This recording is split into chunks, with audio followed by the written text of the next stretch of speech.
Welcome everyone, I'm Lindsey Schmidt and this is Inside the Marlins 1997 World Champs. All right, we're also going to be joined by the third member of our crew, Lindsey Schmidt, who is standing by on the field. Lindsey?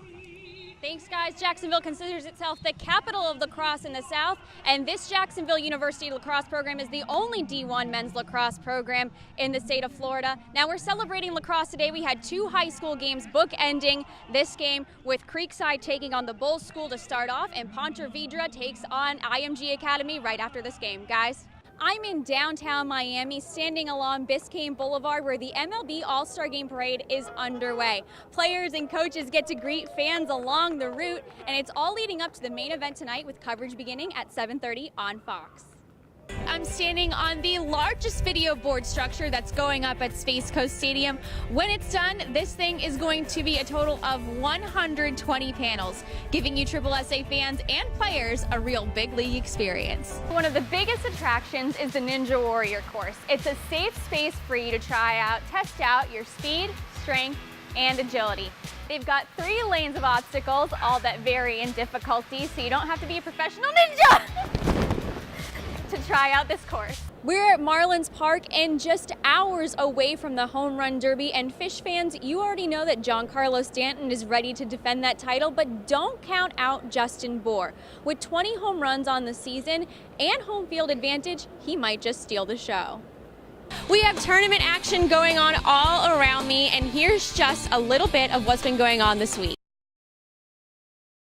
Over the Ohio State Buckeyes, Drew Felios, Booker Corrigan, and Lindsey Schmidt, the third member of our crew. She's very busy right now. Lindsey, who else have you got?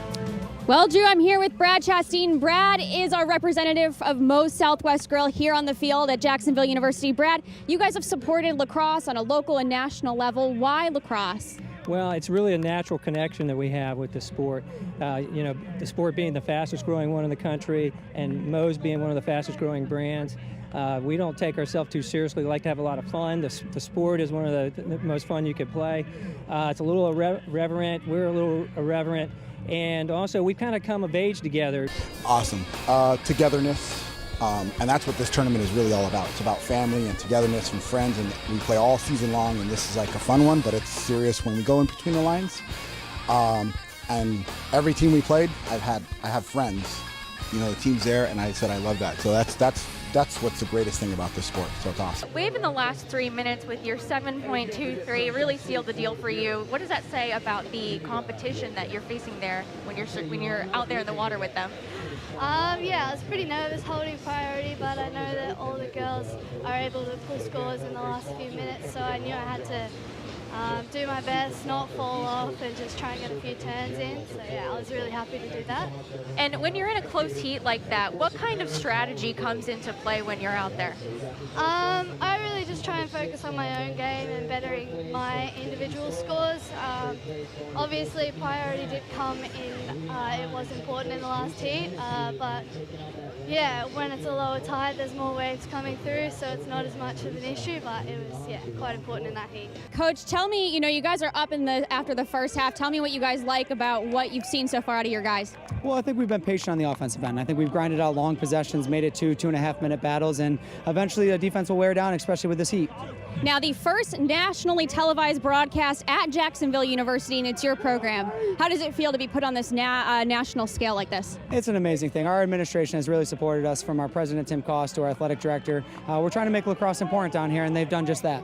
And, what is it going to take for you guys to stay on top in the second half and win this game? Emotion and energy. We need to match them, and when we make big plays, when we pick up big ground balls, we got to celebrate our teammates. All right, Coach, thanks for your time. Thank you very much. Guys.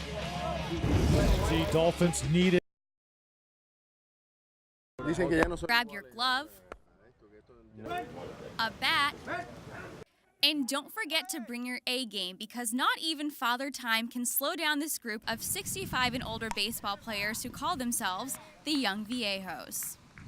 We have a great range of ability here. Some of the people have played like semi-pro ball, and others are just older people who want to stay in shape. They have so much passion for the game that the age doesn't affect what they want to do and how they meet here, and they play twice a week, and besides just exercise a little bit, they play the game they love. There are some new faces mixed in with the familiar ones here at the Ice Den, but they all have one thing in common.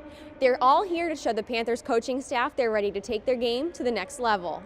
Among those new faces, Panthers 2017 first-round pick Owen Tippett is taking it all in. Ever since we kind of landed, it's been on the go and you meet a whole bunch of new people, but it's been an amazing experience. This is the first look Panthers fans are getting at Tippett, and they'll soon find out why he's known as a sniper on the ice. I like to use my shot and my speed to my advantage, and I'm also able to make those plays. I think that's something that kind of goes under the radar with me, is that I am able to make plays.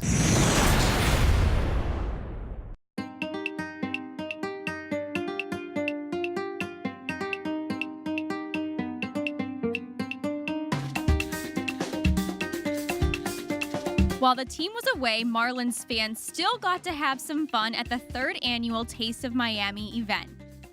All proceeds from the event went towards the Marlins Foundation, and even some former fish got in on the action.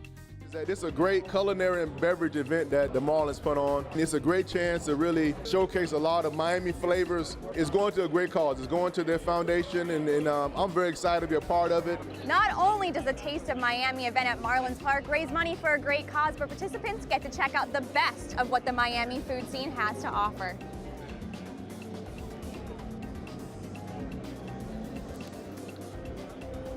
Delicious. That's great. Food's fantastic. The people are great. You get a chance to mix and mingle a little bit and get to know the fans a little bit. The chefs were busy, especially the owner of Miami Smokehouse, Andres Barrientos, who teamed up with defending champ Charles Johnson. They took on the owner of Ikora Sushi Lounge, Chef Jesus Diaz, and Levan Hernandez in the MVP cook-off, judged by former teammates and Fish family members. Well, basically, we're judging a cook-off between ex-teammates, of course, World Series champions, Levan Hernandez and Charles Johnson. And I didn't eat all day, so I've been waiting on this. So if it's not good, it's gonna be a loser somewhere. I'm telling you, I'm just letting you know. In the end, CJ took the crown for the 2nd year in a row. It's called a repeat. I tell you what, Chef Anders did a great job tonight.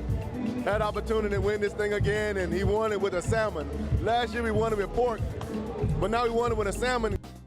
Marlins fans could feel good about what they ate, knowing it all went towards a great cause. And as for Charles Johnson, he says he's ready to bring it home again next year. We're going for a 3-peat next year, 3-peat.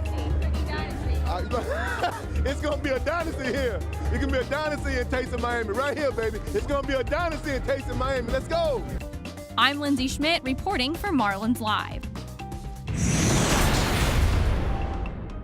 Hey guys, this morning I'm at School of Surf by Todd Holland, and it's about time I took my first lesson at surfing because it's one of the most popular things you can do on the Space Coast. But before we do that, I'm going to hand it off to Lauren, who's going to give you a quick rundown of what you can expect during your first lesson. Hey, I'm Lauren at the School of Surf, and we're going to go over some ocean safety, the how-tos to handle your equipment, and how to get up and ride your first wave. Before we go, we're going to gear you up on some softboards, some rash guards, and we're going to go across the street and hit the surf.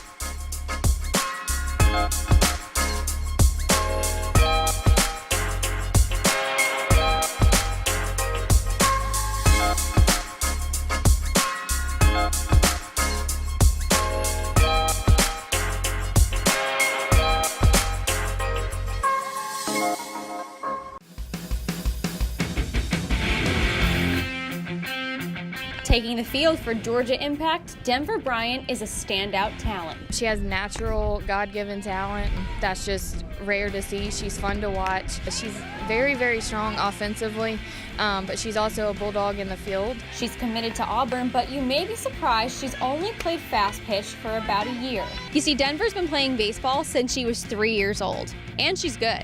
So good she made the varsity team for baseball as a freshman.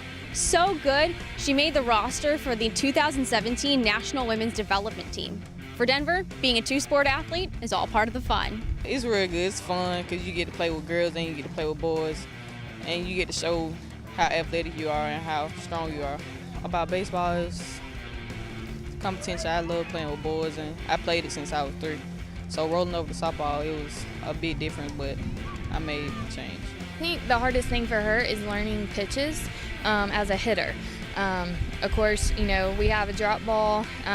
She sees that as a slider in baseball, and she's learning the spins to better pick up pitches. She throws a softball with 2 fingers. We're working on adding a third, but her control is pretty good with a softball with 2 fingers. So she dives head first, just like baseball. She's just a fun kid to watch. Despite the challenges, Denver fits right in on this team. I think she pushes people. I think she, just by the way she plays, she definitely pushes our team to be better. At the same time, where she needs refining in a lot of areas for softball, and our team pushes her. So it's a great fit for her. Reporting for USSSA, I'm Lindsey Schmidt.